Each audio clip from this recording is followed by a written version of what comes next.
The I of darkness, موت کی دستک، پارٹ 13۔ ٹینا نے کہا، کیا دباؤ کی وجہ سے ہم پاگل ہو رہے ہیں؟ بس گھبرا رہے ہیں، ایلیٹ نے کہا، لیکن اپنی بات پر اسے خود بھی یقین نہیں آیا۔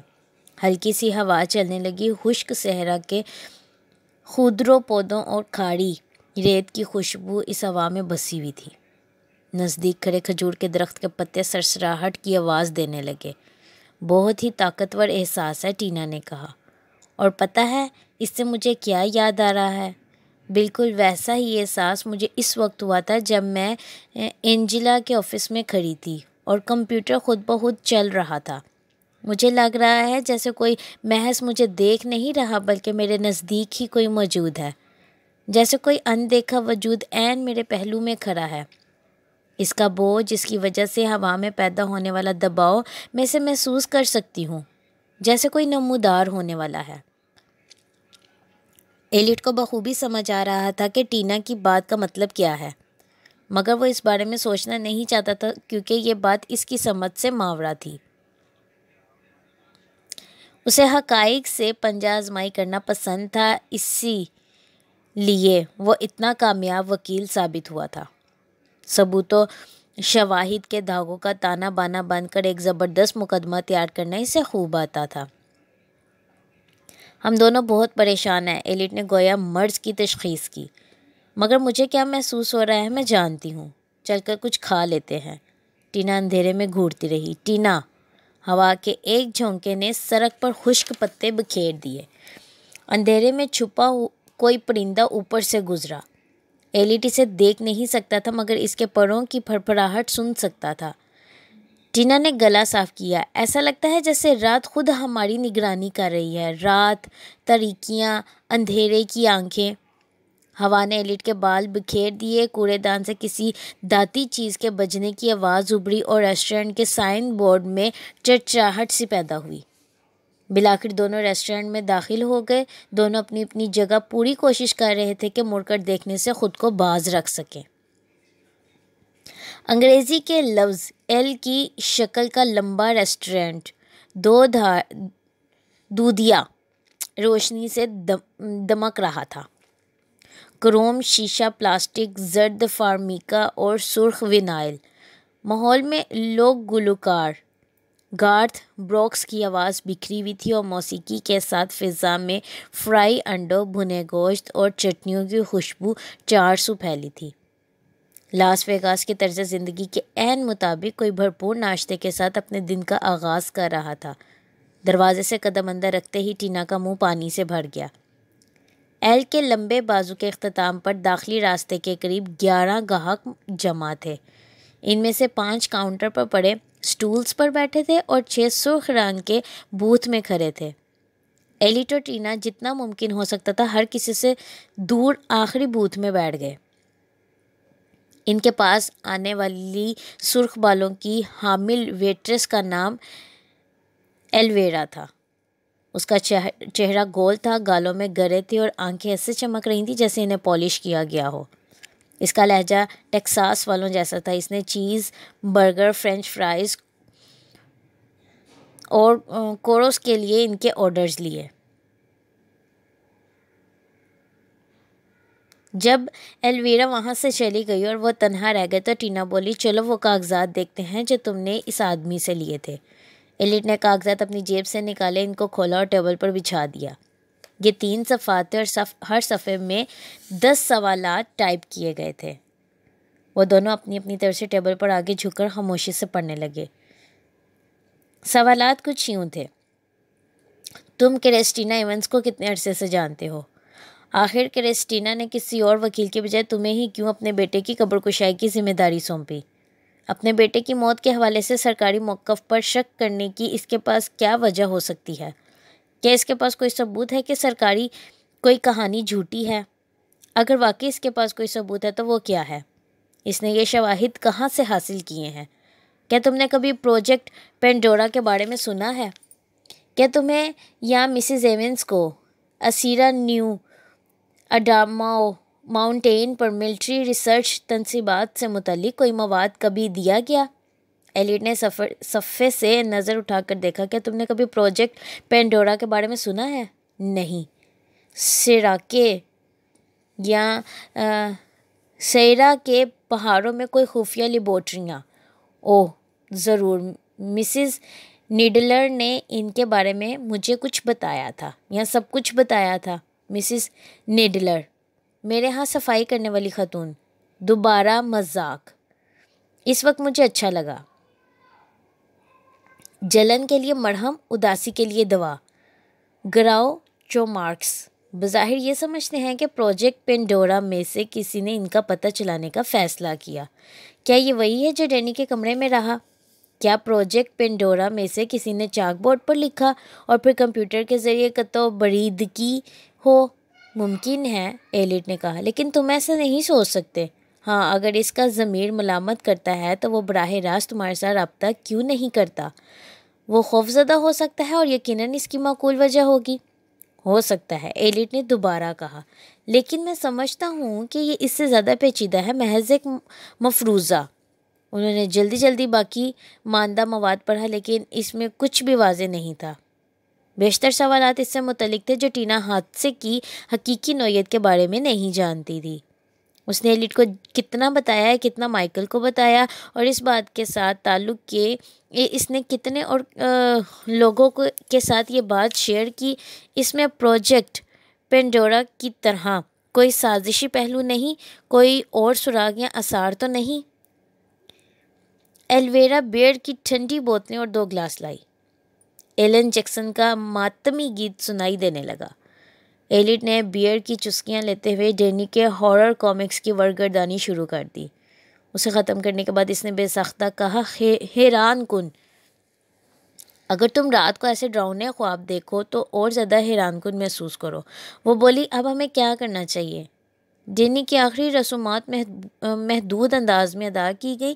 کیا یہی سلوک باقی 13 اسکاؤٹس کے ساتھ بھی کیا گیا؟ تقریباً نصف لوگوں کے اجتماع کے بغیر دفنایا گیا، ٹینا نے کہا. کیا ان کے والدین نے بھی میتیں نہیں دیکھی؟ اوہ ہاں، تمام دیگر والدین سے اپنے بچوں کی نشاندہی کے لیے کہا گیا، حالانکہ بعض لاشیں انہیں مسخ شدہ تھیں کہ انہیں آخری دیدار کے لیے بھی استعمال نہیں کیا جا سکتا تھا. میں اور مائیکل وہ واحد افراد تھے جنہیں سختی سے مشورہ دیا گیا تھا کہ ہم لاشوں کی طرف نہ دیکھیں. ڈینی وہ واحد تھا جو پوری طرح سے مسخ ہو گیا تھا. اس تمام تر صورتحال کے باوجود جب اس نے دنیا میں ڈینی کے آخری لمحات کے بارے میں سوچا، وہ دہشت جس سے وہ گزرا ہوگا، وہ درد جو اس نے برداشت کیا، چاہے وہ مختصر دورانیے کے لیے ہی ہو، وہ درد اور ملال سے شل ہونے لگی. اس نے اپنے آنسو ضبط کیے اور بیئر کا گھونٹ لیا. بیرا غرق، ایلیٹ نے کہا. کیا؟ میں نے سوچا کہ ہمیں ان باقی ماندہ والدین میں سے جلدی سے اپنے اتحادی بنانے چاہیے. اگر انہوں نے اپنے بچوں کی لاشیں نہیں دیکھی ہوتی تو وہ تمہاری طرح پورا سال شک و شبے میں مبتلا رہتے. وہ ثانی کے ساتھ قبریں کھلوانے کے ہمارے مطالبے کا ساتھ دے سکتے تھے. اگر یہ سب بیک وقت آواز اٹھائیں تو وینس کے کرتا دھرتا ان سب کو خاموش کرنے کا رسک نہیں لیں گے اور ہم سب محفوظ رہیں گے. لیکن اگر باقی لوگوں کو لاشیں دیکھنے کا موقع ملا تھا تو وہ سب ابھی تک اس آنے سے عہدہ برا ہونا سیکھ رہے ہیں. اگر ہم ایک پراسرار سازش کی مسالہ دار کہانی کے ساتھ ان کے پاس جائیں گے تو وہ سننے میں دلچسپی نہیں لیں گے. مطلب ہم اب بھی تنہا ہیں. ہاں، تم نے کہا تھا کہ ہم کسی رپورٹر سے رابطہ کریں اور اس کہانی میں میڈیا کی دلچسپی پیدا کریں. کیا تمہارے ذہن میں کسی کا نام ہے؟ میرے ذہن میں کئی مقامی رپورٹر ہیں، ایلیٹ نے کہا، لیکن مقامی پریس سے رابطہ کرنا دانش مندی نہیں. ہو سکتا ہے کہ وینس کے باس اس کی توقع کر رہے ہوں.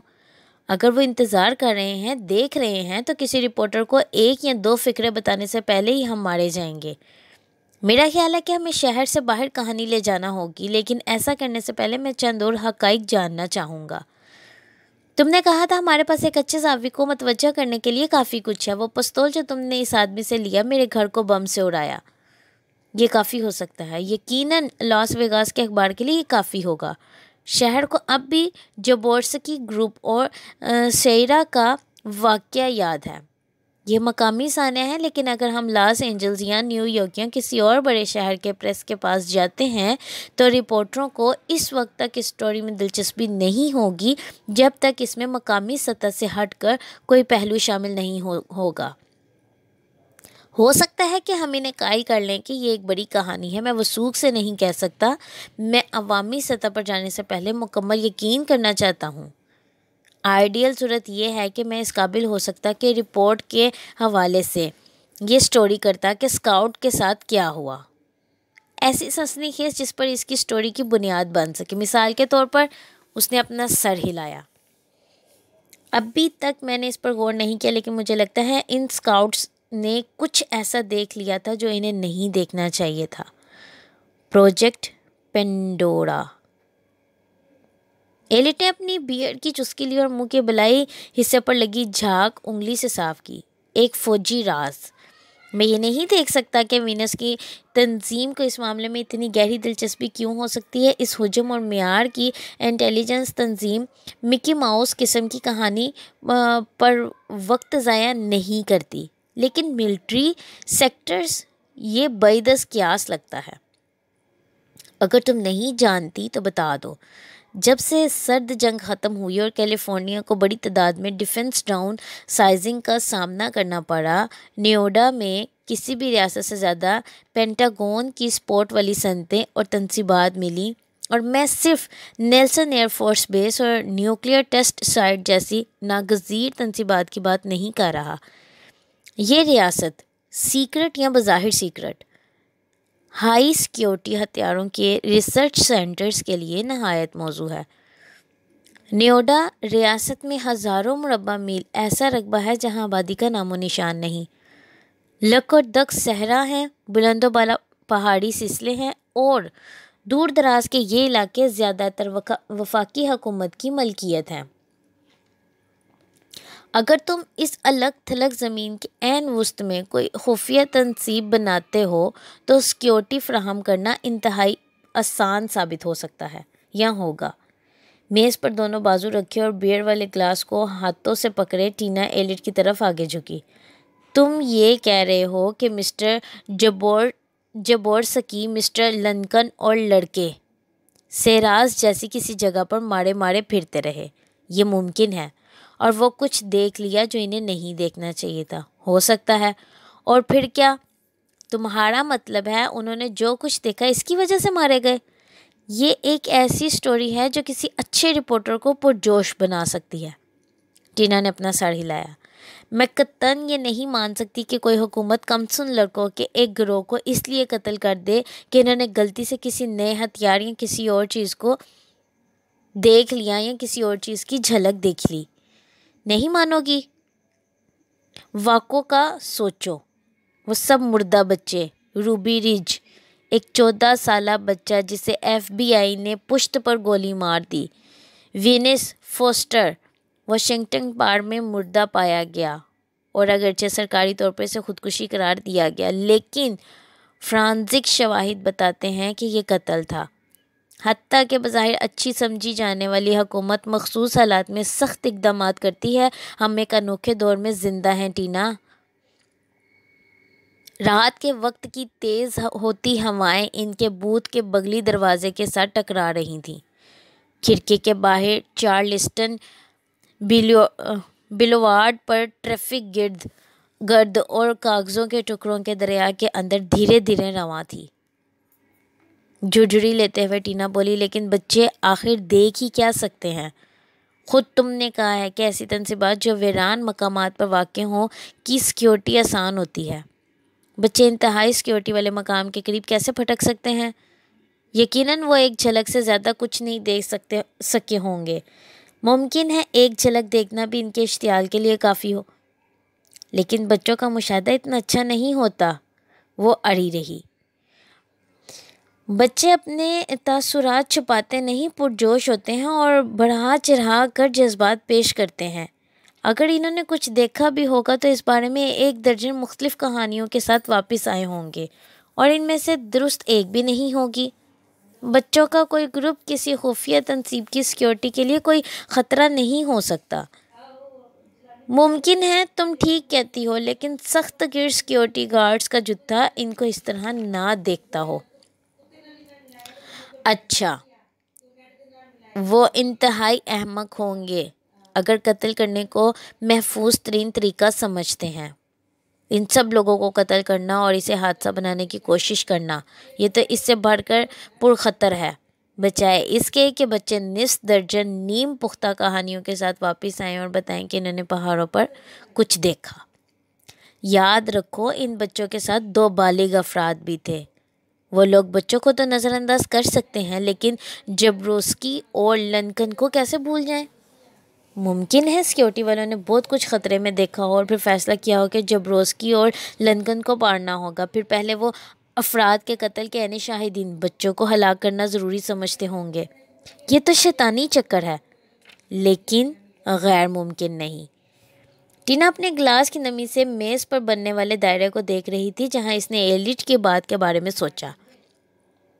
اس نے پانی میں انگلی ڈال کر دائرے میں ایک کھلا ہوا منہ، ایک ناک اور آنکھ کا جوڑا بنا دیا۔ اس نے 2 سینگ بنا کر دائرے کو شیطانی شکل سے تشبیہ دی، پھر ہاتھ کی ہتھیلی سے شکل مٹا دی۔ میں نہیں جانتی، خفیہ تنصیبات، فوجی راز، یہ سب انتہائی عجیب ہے۔ میرے لیے نہیں، ایلٹ بولا۔ میرے نزدیک یہ اگر یقینی نہیں تو معقول ضرور لگتا ہے۔ بہرحال میں یہ نہیں کہہ رہا کہ حقیقت میں کیا ہوا، یہ محض ایک مفروضہ ہے، لیکن یہ اس قسم کا مفروضہ ہے کہ کوئی بھی ہوشیار رپورٹر بھاگ بھاگ کر اس طرف جائے گا اگر ہم اتنے حقائق لے کر آئیں جو اس مفروضے کی حمایت کرے۔ یہ جج کینی بک کے بارے میں کیا خیال ہے؟ اس کے بارے میں خیال؟ وہ یہ بتا سکتا ہے کہ ہم کیا جاننا چاہتے ہیں۔ اگر ہم کینی بک کے پاس گئے تو ہم خودکشی کریں گے۔ خودکشی؟ وہ کیسے؟ ایلٹ نے کہا، وینس کے دوست یقیناً وہاں بیٹھے ہمارا انتظار کر رہے ہوں گے۔ اچھا، کیا ایسا ممکن ہے کہ ہم ان کی نظریں بچا کر کینی بک کے پاس چلے جائیں؟ ناممکن۔ اس نے سر ہلایا۔ ٹینا نے لمبی آہ بھری اور بھوت کے ساتھ سر لگا دیا۔ ٹینا اس کے علاوہ، ایلٹ بولا، کینی بک پوری کہانی نہیں جانتا۔ ممکن ہے اسے صرف وہی کچھ بتایا ہو جو وہ سننا چاہتا ہو۔ ایلویرا ان کا کھانا لے کر آ گئی۔ چیز برگر گائے کے گوشت سے بنے تھے، آلو کے قتلے خستہ تھے اور سلاد کچھ ترش مگر کھٹا نہیں تھا۔ ایک خاموش معاہدے کے تحت ایلٹ اور ٹینا نے کھانے کے دوران بات چیت سے گریز کیا۔ وہ کھانے کے دوران موسیقی سنتے اور کھڑکی سے باہر چارلسٹن بیلوارڈ کی رونقیں دیکھتے رہے جہاں گرد آلود ہواؤں کے بادل ہیڈ لائٹس کے آگے آ رہے تھے اور ٹریفک سستی کے ساتھ چل رہی تھی، اور وہ ان باتوں کے بارے میں سوچ رہے تھے جن کے بارے میں دونوں میں سے کوئی بولنا نہیں چاہتا تھا: ماضی کا قتل اور حال کا قتل۔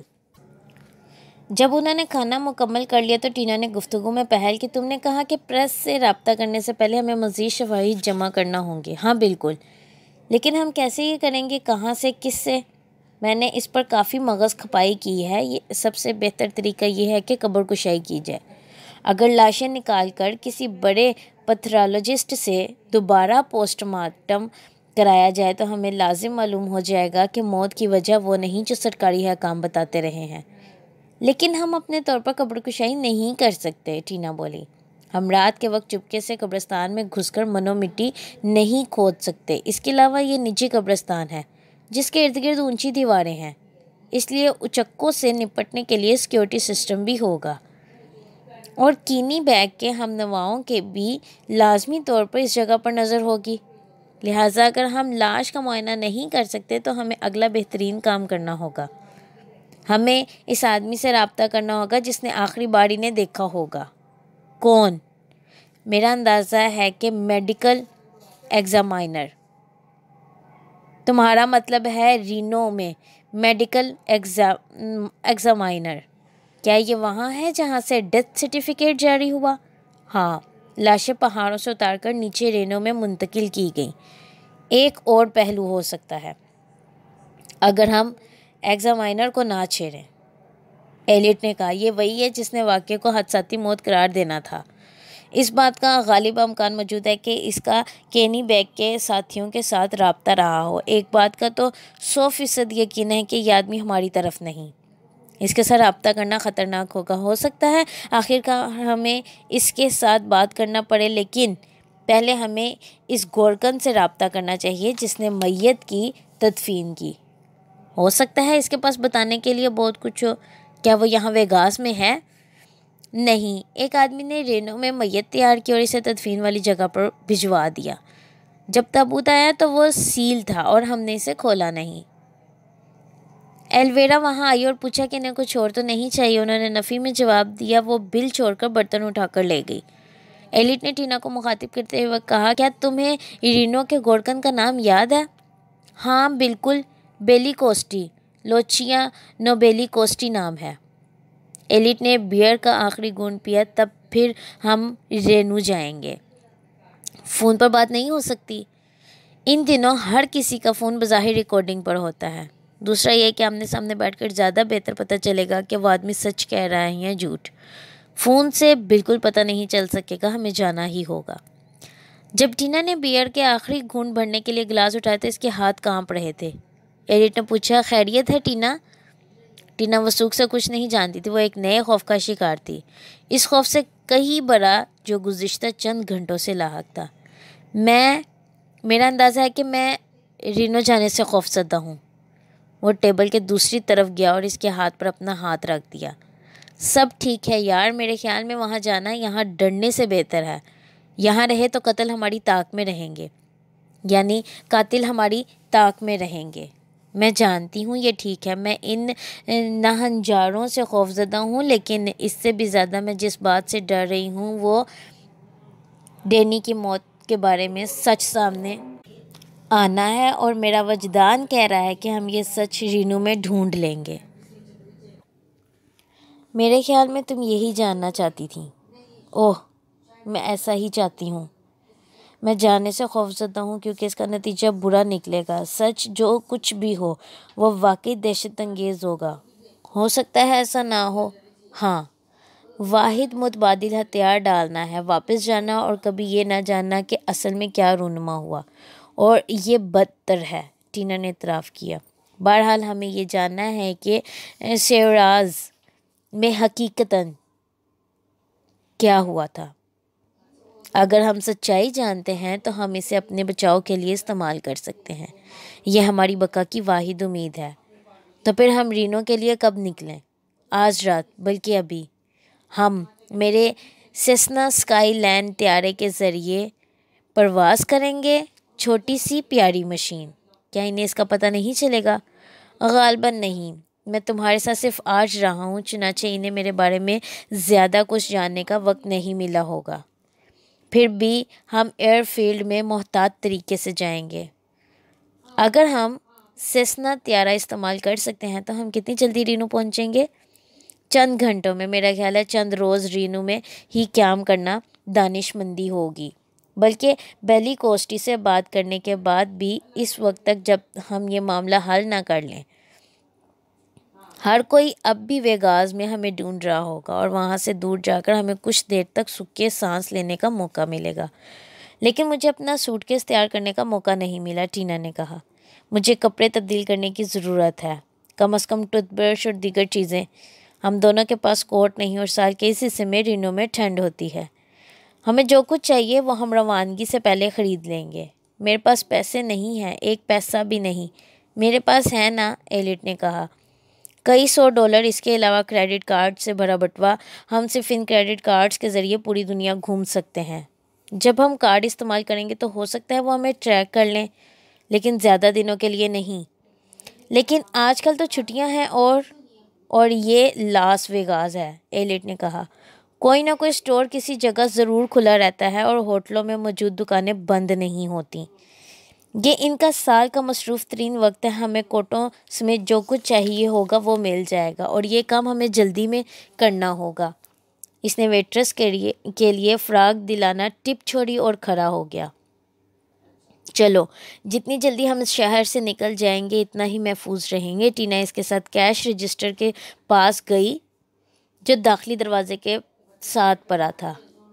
کیشیئر سفید بالوں والا مرد تھا، موٹے شیشے والی اینک کے پیچھے الو جیسی شباہت۔ اس نے مسکرا کر ایلٹ سے پوچھا، کیا یہ ڈنر تسلی بخش تھا؟ ایلٹ نے اثبات میں جواب دیا۔ کیشیئر نے لرزتی انگلیوں کے ساتھ ریزگاری جمع کرنا شروع کر دیا۔ مرچوں کی چٹنی کی مہک ہر جگہ پھیلی تھی، سبز مرچیں، پیاز، ہلاپینوز، مختلف کھانوں کی منفرد خوشبوئیں۔ ڈنر والا حصہ گاہکوں سے بھرا ہوا تھا۔ تقریباً 40 لوگ یا تو کھانا کھا رہے تھے یا کھانا آنے کے منتظر تھے۔ کچھ لوگ ہنس رہے تھے، ایک نوجوان جوڑا ایک دوسرے میں مگن تھا۔ ان کے سر تقریباً جڑے ہوئے تھے، تقریباً ہر کوئی گفتگو میں مصروف تھا۔ جوڑے اور دوستوں کے بے فکرے گروپ لطف اندوز ہو رہے تھے اور باقی ماندہ تعطیلات کے بارے میں سوچ رہے تھے۔ اچانک ٹینا کے اندر رشک کی ٹیس اٹھی۔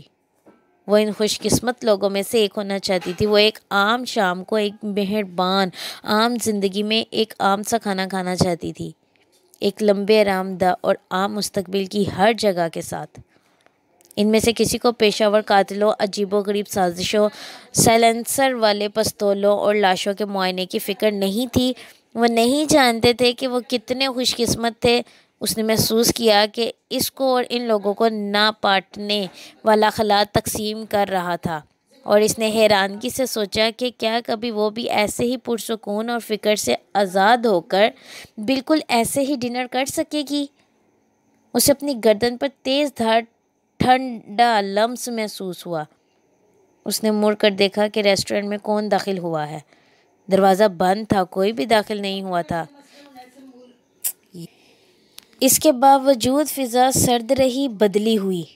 ٹیپ ریکارڈر جو دروازے کے بائیں طرف پڑا تھا پر اس وقت مشہور گانا لگا ہوا تھا، بیبی بیبی بیبی، میں تم سے اب بھی محبت کرتا ہوں، ہماری محبت زندہ رہے گی، میں جانتا ہوں زندہ رہے گی، اور ایک چیز جس پر تم شرط لگا سکتے ہو وہ یہ ہے کہ ہماری محبت مری نہیں، نہیں مری، نہیں مری، نہیں مری۔ موسیقی کی آواز پھنس گئی۔ ٹینا نے غیر یقینی کے ساتھ جیوک باکس کی طرف دیکھا۔ نہیں مری، نہیں مری، نہیں مری، نہیں مری۔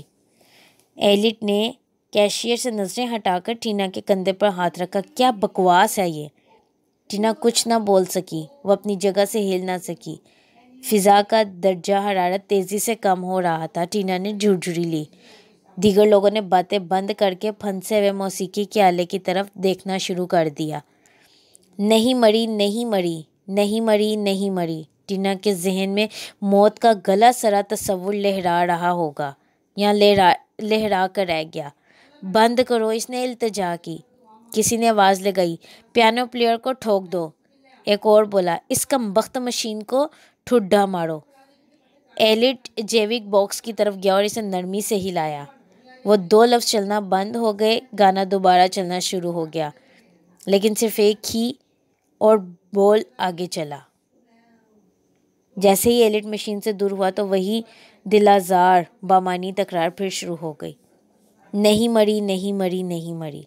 ٹینا چاہتی تھی کہ اندر بیٹھے ہر گاہک کو گلے سے پکڑ لے، انہیں جھٹکے دے اور دھمکائے، یہاں تک کہ پتہ چل جائے کہ جیوک باکس کو کس نے روکا۔ اسی کے ساتھ وہ یہ بھی جانتی تھی کہ یہ منطقی سوچ نہیں تھی، وضاحت جو کچھ بھی تھی سادہ نہیں تھی۔ کسی نے مشین سے چھیڑ خانی نہیں کی۔ صرف ایک لمحہ پہلے اس نے انہی لوگوں کو عام سی زندگیوں پر قابل تعریف جانا تھا۔ یہ بات احمقانہ تھی کہ وہ ان لوگوں کو ایسی خفیہ تنظیم کا اعلی کار سمجھے جس نے اس کا گھر دھماکے سے اڑایا تھا۔ قطعی احمقانہ، قابل رحم۔ یہ سب سڑک کنارے واقع ریسٹورنٹ میں بیٹھے عام لوگ تھے جو ڈنر کر رہے تھے۔ نہیں مری، نہیں مری، نہیں مری۔ ایلٹ نے ایک بار پھر جیوک باکس کو ہلایا لیکن کوئی فرق نہ پڑا۔